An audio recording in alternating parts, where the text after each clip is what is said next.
Welcome to Living the Music, where we uncover hidden lessons in classic songs. Today we're going to look at a not so hidden message, and these are songs by artists who are writing directly to God, or sometimes in conversation with God. So these are quite courageous artists, I think, and we're going to compare and contrast these five songs, these five different approaches. Now, just as an introduction, I understand there's lots of different approaches to God, to faith, to religion. Let's be respectful of all of them. I say, I may not have much respect for Scientology, forgive me, but you know what I mean. For the most part, I'm willing to respect people's beliefs and their approach to religion. I myself am agnostic, which means I don't know. I'm in the question. I'm waiting to see. What do I believe? I believe when I have the evidence, when it's conclusive to me that something is the case, then I'll believe it. Until then, I remain in exploration and willing to be convinced. Now, so you got strong believers, you got agnostics, you got atheists. I have a lot of respect for the Sam Harrises of the world, Richard Dawkins, the late great Christopher Hitchens. They make very good points about some of the dangers and poison of conventional religion throughout history and now and projecting into the future. They're quite worried about what may be coming down the pipe. So I get that too. And where I'm coming from is on Living the Music is this is about the whole human experience. So we don't have to come to any conclusions here. There's not any particular point to make. It's certainly not to convince anybody of anything. It's just kind of to be in dialogue and by using these songs and these artists as examples, it just kind of gets us thinking about things and hopefully we get in communication. So by all means, jump in the comments. Tell me what you think. Jumping in here now, we're going to look at these five songs and just make a few insights about what we're seeing here. Again, in a compare and contrast kind of way. So we're going to start with "God" by Tori Amos. This is from 1994, I believe. Yes, 1994. It's from her album Under the Pink. This was, more or less the big hit from this album. I don't think it was really an AM hit, but it did get on the airwaves, and I can't remember if she had a video for it or not, but probably. But it's one of her most well-known songs. It packs a punch. It's very cool. I'm a huge Tori fan. I have all of her material. I think she's great, and she's actually a very deep thinker too. So I'm not surprised that she would take on this subject. And apparently, she comes from a Catholic background, and she rebelled quite strongly against that. And she shares some of her reasons here in this song. So I won't go through all the lyrics, but she's basically saying it all in the first few lines, where she's like, God, sometimes you just don't come through. Do you need a woman to look after you? God, sometimes you just don't come through. So, in one way or another, she's basically saying this point throughout the song. I think that's a courageous thing to say, courageous thing to put out there in the public forum. I'm sure she got a lot of detractors, but then again, it may have been provoking for lots of people in a good way. So she goes on to talk about a few witches burning, gets a little toasty here. That's certainly something we can't escape, that sometimes in the past and maybe even now, religion has been violent and extremely horrific and the cause of very very terrible results for for certain groups of people. So she says, I gotta find what you're doing about things here. And then a couple lines later says, tell me you're crazy, maybe then I'll understand. Tell me you're crazy, maybe then I'll understand. So, yeah, again, a pretty direct frontal attack, and there is that whole line of thinking that if you look at the history of the world, the history of civilization, certainly, it seems to be filled with pain and suffering, and poverty and war and oppression and just a panoply of terror, and then we're told that it's all for our good, I suppose. It's all part of God's plan, and people like Tori are saying, I don't get it. If this is a plan, it doesn't make much sense to me. It looks like it's an insane plan. So now we're going to jump to 2007 and a song by Father John Misty, aka Josh Tillman. I'm a huge Father John Misty fan. I have all his material as well. He's very thought-provoking in almost all of his lyrics. And in this one, on his album Pure Comedy, he has a song, When the God of Love Returns, There'll Be Hell to Pay. So this is Josh presumably speaking to God, presuming to speak to God, and like Tori, he's not very happy with what he's noticed. So he says, when the God of love returns, there'll be hell to pay. Though the world may be out of excuses, I know just what I would say. So he's basically saying if God does return, he may not be happy with us, and we may not have many excuses to justify ourselves. However, I do have something I would say to him, and he basically goes on to list his own grievances with God. He says, first, let's take you on a quick tour of your creation's handiwork. So he talks about prisons and stores and, sickness and hell's already here and savage and it's unjust. You got tigers stalking his prey. We steal fire from the heavens. We got monsters. We got appetites to serve. We're the earth's most soulful predator. And then he has this great line. He says, try something less ambitious the next time you get bored. That's, I think, a pretty cool line. And he finishes with, oh my Lord, we just want light in the dark, some warmth in the cold. And to make something out of nothing sounds like someone else I know. So that's a lot going on there. But, God in Genesis is, brings the world into being from the void. So that's out of nothingness. And Joss is then saying that as human beings, we're doing our best to make something out of nothing, which, that's a very provocative approach. And that's kind of it's a mind twister to get your head around. And to make something out of nothing sounds like someone else I know. So his message to the so-called God of love who returns is, we're doing the best we can, man. You haven't left us with much to work with, but we just want to have warmth and we're trying to make something out of nothing here. Interesting stuff. Now we're going to move on to a song called God Said from 2004 by Todd Rundgren on his album Liars. So this is an album Todd wrote that's all about the different lies that we tell ourselves as human beings. And one of his favorite subjects to take on is conventional religious belief. Needless to say, Todd is not a believer.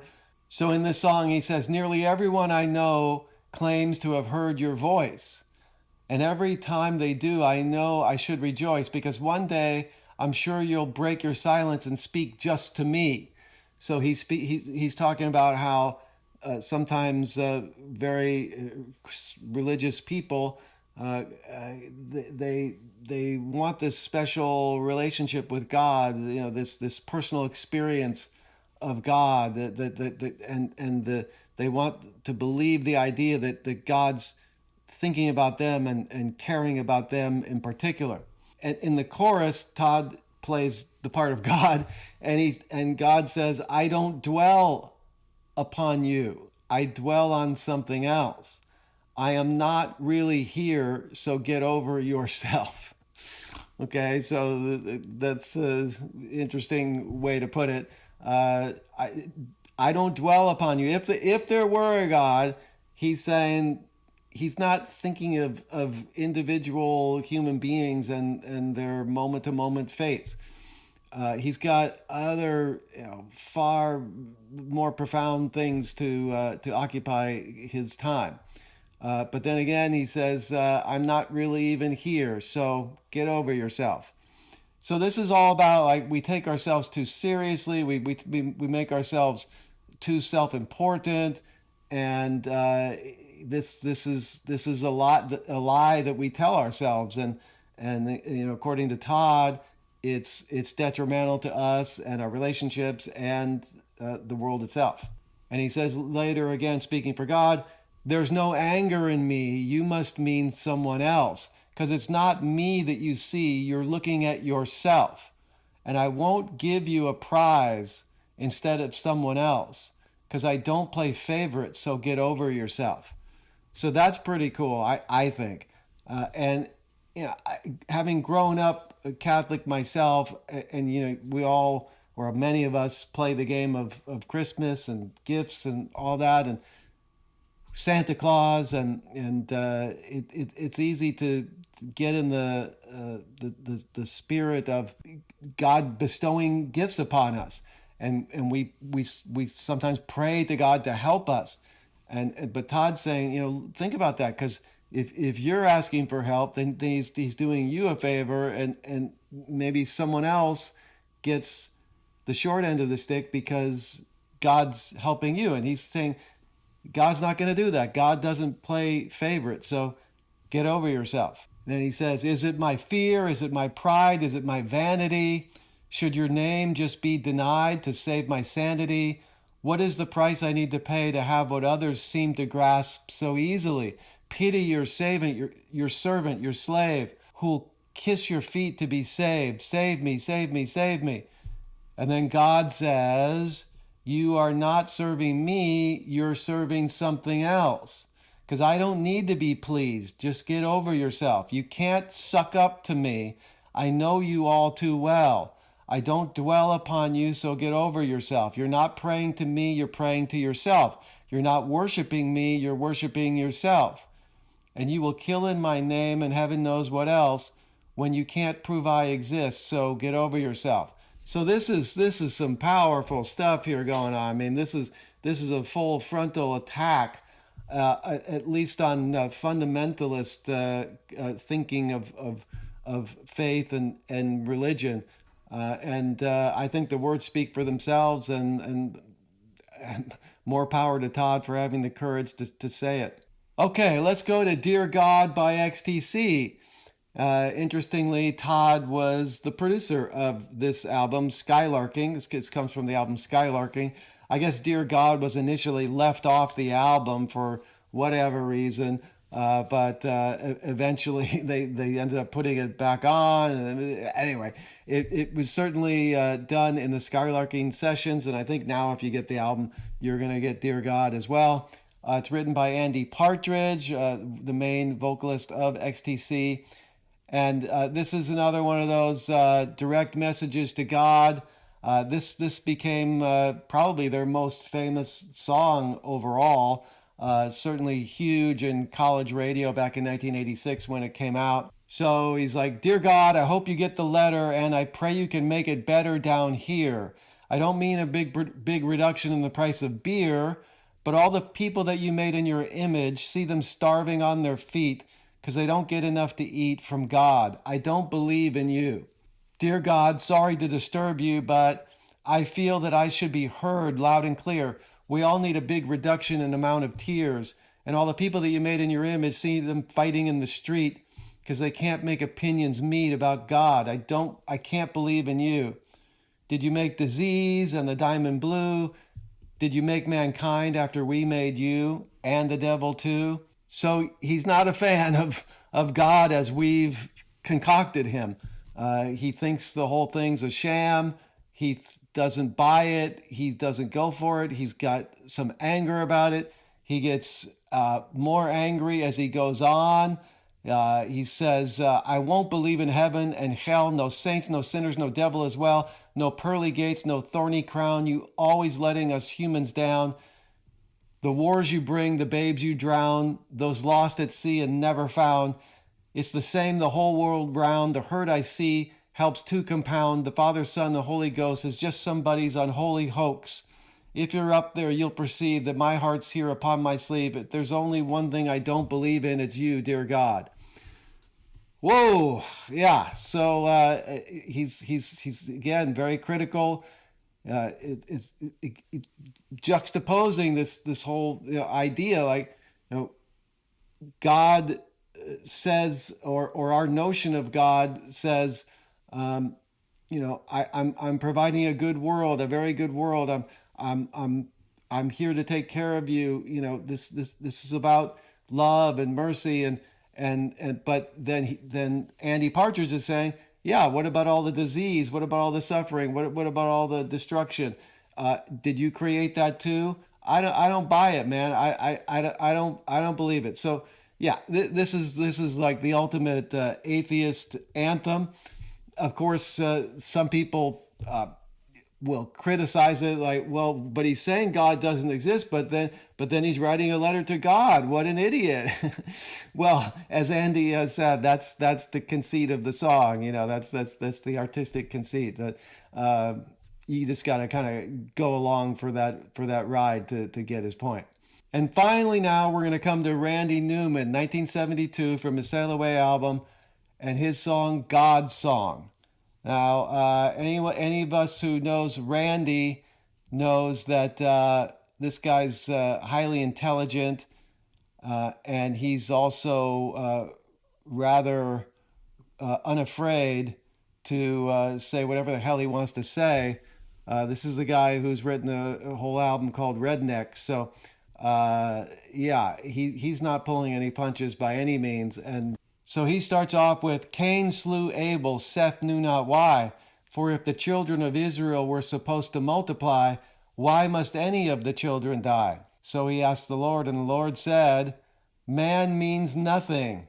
He means less to me than the lowliest cactus flower or the humblest yucca tree, etc., etc. I recoil in horror from the foulness of thee, from the squalor and the filth and the misery, how we laugh up here in heaven at the prayers you offer me. That's why I love mankind.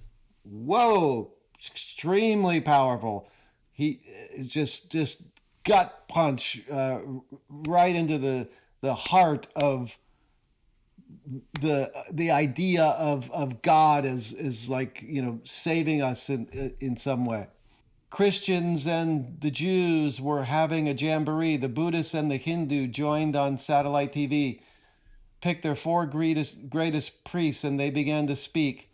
Said, Lord, a plague is on the world. Lord, no, man is free. The temples that we built to you tumbled into the sea. Lord, if you won't take care of us, won't you please let us be? And the Lord said, I burn down your cities. How blind you must be. I take from you your children, and you say, how blessed are we? You all must be crazy to put your faith in me. That's why I love mankind. You really need me. That's why I love mankind. Oh, you got that sarcasm, that patented Randy Newman sarcasm there. Wow. So you have a bitter, cynical God here saying, I give you hell on earth, and you guys keep praying to me and keep worshiping me. What fools you are. That's why I love you. So there you go. There's five artists, five bold artists taking God on, taking religious belief, taking belief in God, taking the conventional belief in a personal God on in a very provocative, powerful way. And if nothing else, is giving us something to think about. You don't have to buy into everything these guys are saying or gals, but you can hear their message and consider it. That can't hurt, right? And if nothing else, these are five fantastic songs. I personally love all of them, and I love these artists for having the courage to take on this subject and give me food for thought. Hopefully, this has been food for thought for you as well. I encourage you to listen to these songs. And again, any comments, love to hear them. And especially if you have other songs in this vein, please let me know. I'd love to check them out. So until next time, I hope you'll take care. Please subscribe to the channel. Please like this video, and we'll see you next time.